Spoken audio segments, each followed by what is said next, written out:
Hello, everyone. Today's the day I tell my story, and I'm really excited about telling it. I've decided to go freestyle on this. I haven't prepared for it or anything. I'm just going to see what comes. I'll try to keep it as short as possible, but I think it's important to start at the beginning.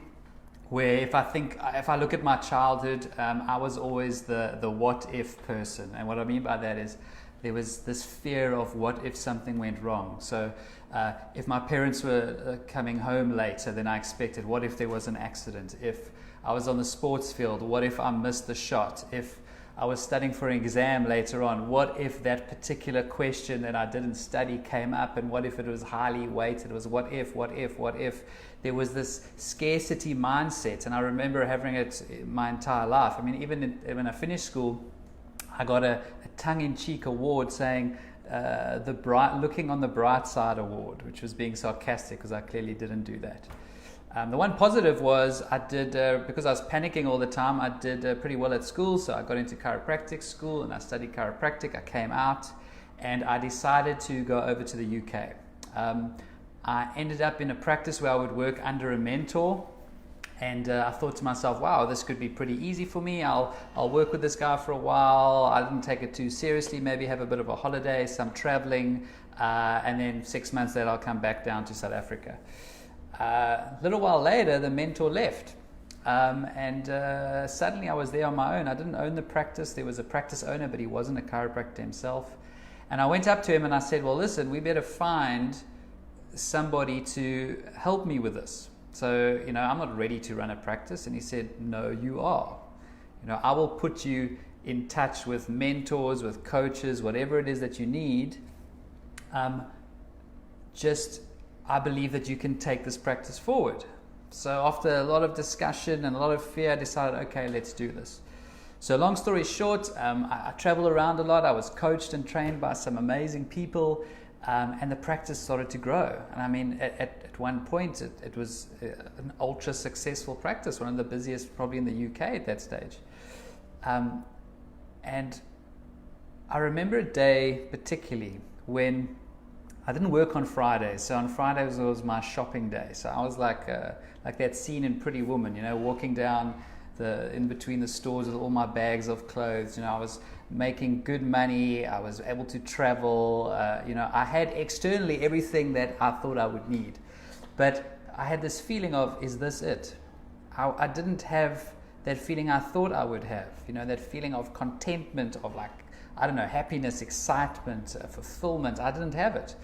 I was still dragging myself out of bed on a Monday. I was going into work, waiting for the weekend. Then the weekend would come. I'd have some expectations for that weekend. I'd do cool stuff, but then I found at the weekend I didn't feel a hell of a lot better. And this went on for a while until one day I thought, okay, maybe it's my environment. Maybe it's because I'm in this country. The weather's not so great here. I don't own the practice that I'm in. Maybe it's because I'm not in full control of my destiny. I'm going to leave. I'm going to go back home. So I left this thriving practice. I just left it there. I remember my patient saying to me, are you mad? How can you leave this thing that you've created and go back? And I just said, no, something is telling me to go back.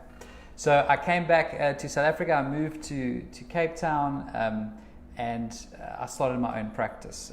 In the interim, I got married, and the practice was building quite nicely. It was going quite well. We had our first child, and then a little while later we had our second child. And the irony of this is I got to a point where I said, okay, things are going really well, but now, second child, we just had moved into a new house, and I was like, now it's time to actually take this to another level. I want to have bigger impact. It's now time for me to take it to the next level. And literally, I think it was the same day or the next day, I get a phone call from my accountant. And she says, I want to come and see you. And I thought, that's quite weird that my accountant wants to see me. Usually we converse via email or telephone. And she comes in and she sits down and she says, well, first of all, congratulations. Your practice is doing very well. In fact, way better than we anticipated. So I said, oh, okay, well, thank you. That's, I suppose, good news. And she said, but the issue is we found something in your accounting in that when we've been working out what you owe from a tax point of view, there's been a whole portion of your income that's been left out in the calculations. And this has happened for about the last year. So I said, well, what does that mean? So she says, well, it means that your tax liability, what you're going to be owing at your next payment and the payment after that, is significantly higher than we anticipated or what you've been preparing for. So I said, how much different? And then when she told me the figure, my heart just dropped, because that was all the savings I currently had. It would have drained all of that. It would have pushed even the business overdraft back down towards the limit. And I sat there like, how could this happen? But she wasn't finished. She said, by the way, also because of this, you haven't been putting enough aside every single month, so we need to catch up now. And in order to catch up, you're going to have to put X amount of money on top aside every single month so that you have enough to pay the next sum and the next sum and the next sum.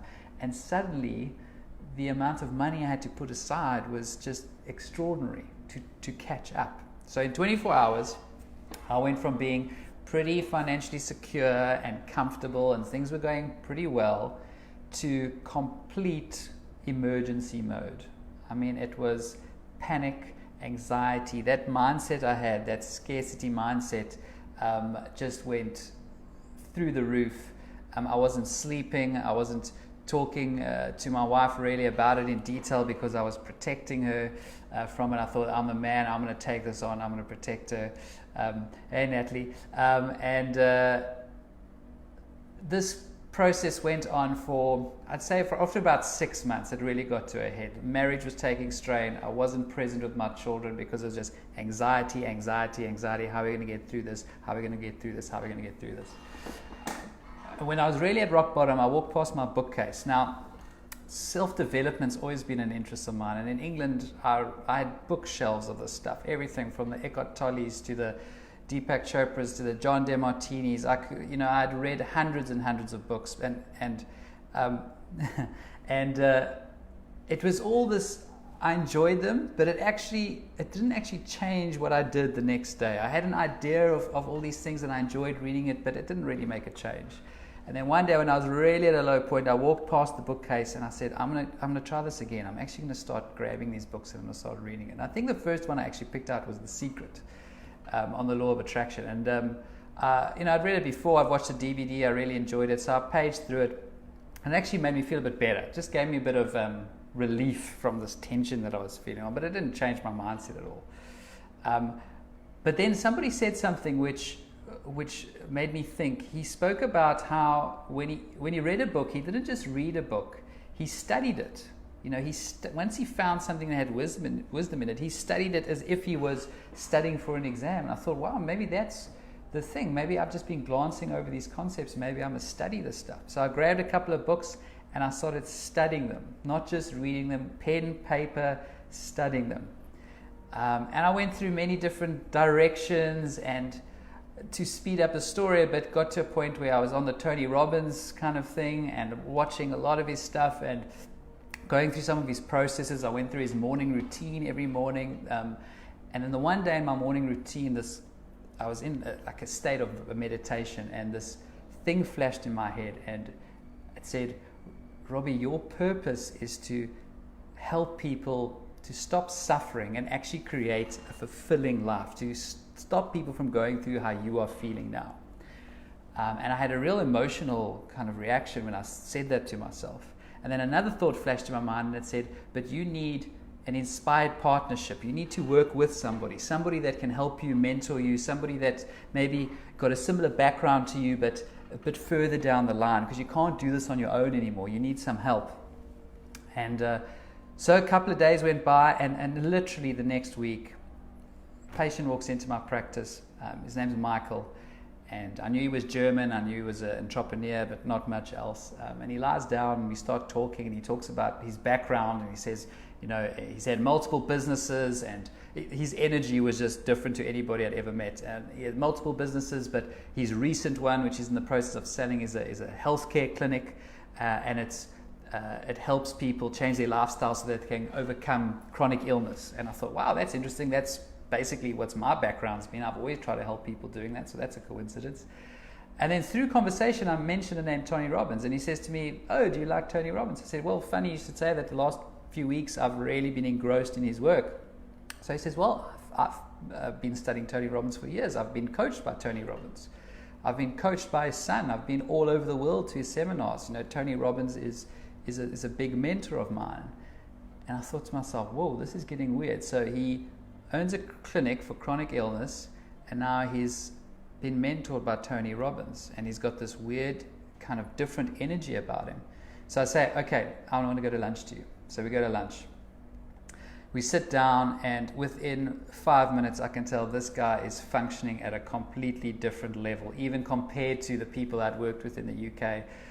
He is at a completely different level. He goes through his history and what he's done and the challenges he's faced. And at the end of it, I say to him, I don't care what it takes. I want to work with you. I want to be coached by you.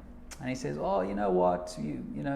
I'm not working this year. I've taken the year off, so I've got time. And if you want to do it, if you're willing to dedicate to it and you're willing to put in the time, I will push you to your absolute limits. But if you're willing to do that, I'll coach you. So I say, fantastic. And he says, oh, and this is my fee. And he tells me the fee.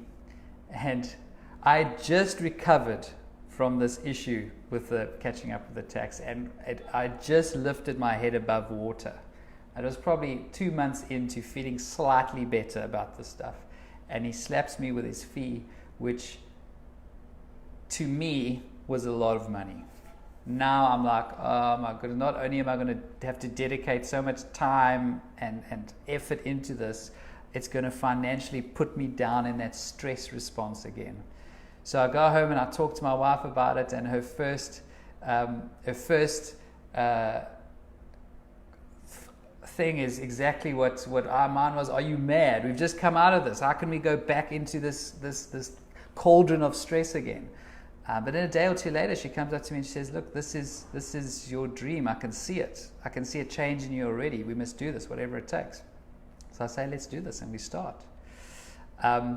And no, I couldn't do a swap. I would have to see him 3 times a day for 3 months to do a swap. So we start. Now, within the first... Now, I'm thinking of strategy. He's going to come in and say, do this strategy and do that strategy. And he walks in, and the first kind of 3 or 4, 5 sessions, it's all unconscious conditioning, reconditioning the mind, reconditioning the mind. What he did initially, or what we did, was moved my unconscious mind out of this chronic state of scarcity towards an abundant mind state. That was number 1. Number 2, we found limiting beliefs that I had that was holding me back, and we reprogrammed them and took them out. Massive. After that, state conditioning. So I built up my emotional resilience. So this was practical. It wasn't just pie in the sky, oh, you should be grateful, you should do this, you should do that. It was a technique of you should do this, you should do this, you should do this, you should do this. Everything started to change. So I started waking up whistling. I was completely joyful throughout. My marriage went like this in a matter of days. No marriage counseling, anything like that. Complete transformation in marriage. Relationship with children went through the roof. I was present all the time, and all these opportunities started happening. Without me, I was putting in more hours, but I was feeling way more relaxed, way more chilled. People started noticing it. Friends started noticing it. This is only after about 4 weeks. Then the crazy stuff started happening. So I tell him what my vision is, and with him we had got to a really clear vision. And my vision was to help people to develop the mindset to create a really fulfilling life. And I thought doing it online is the way to go, because you can impact so many more people like that.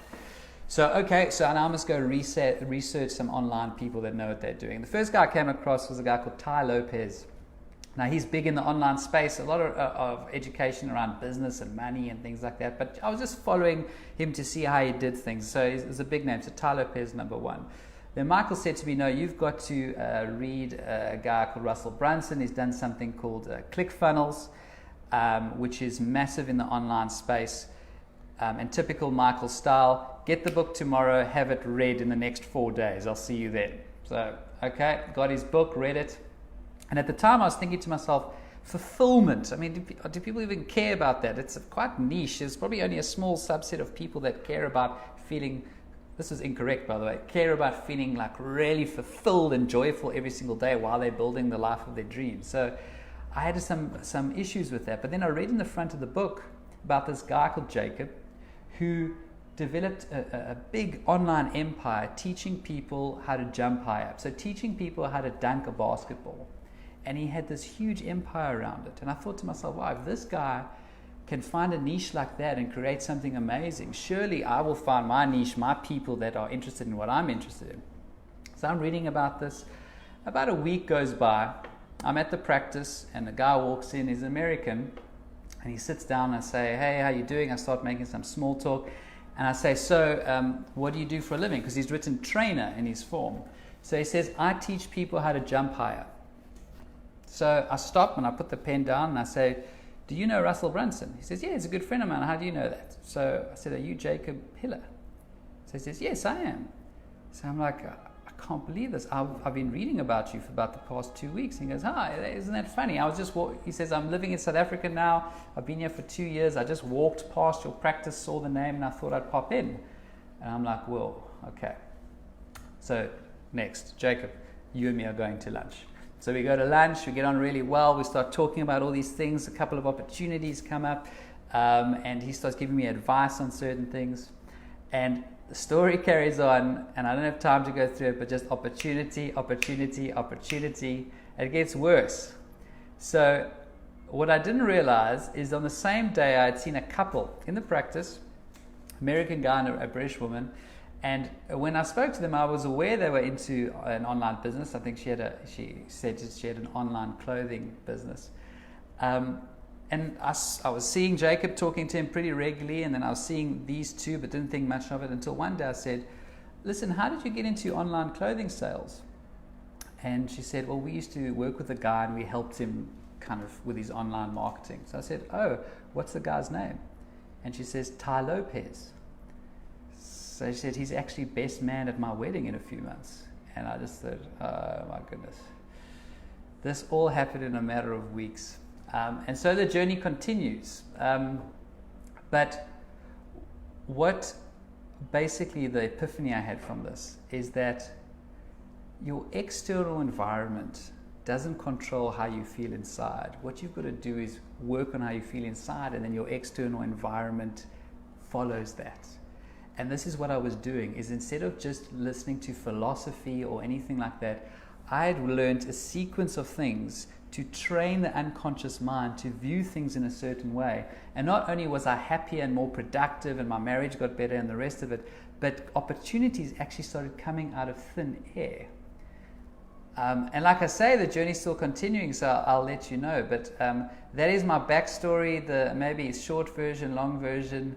And I'll keep you informed as we go along, but thanks. I'll see some old friends saying hello, and I'll see you tomorrow because I'm going to be posting stuff. I've committed to posting something every day, so I better think of something to say. But cheers guys, I'll see you tomorrow.